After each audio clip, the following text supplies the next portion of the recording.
Hey everyone, and welcome back. Need to break down big tasks into smaller steps. Let me show you how to add and manage subtasks in Todoist. To add a subtask, open any task, then click the plus icon next to subtasks. Type your subtask name and press enter. You can add as many as you need. To add a subtask from the main list, hover over a task, click the three dots, and select Add Subtask. A new task appears indented under the parent task. To convert an existing task into a subtask, drag the task onto another task. It becomes a subtask automatically. Drag it back out to remove the parent relationship. To view subtasks in your main list, click the arrow icon next to the parent task. The subtasks expand below it. Click again to collapse them. Subtasks work with due dates too. Each subtask can have its own due date, priority, and labels independent of the parent task.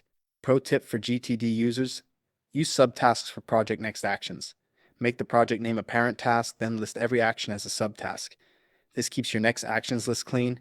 Here's a key difference from some other tools. Checking off all subtasks does not automatically complete the parent task. You still need to check the parent task separately. One limitation on free plan: subtasks count toward your total task limit, but the free plan offers generous task limits, so this rarely matters. And that's it. Subtasks help you break big work into manageable pieces without cluttering your main task lists. If you use subtasks, let me know what you're breaking down in the comments. See you in the next one.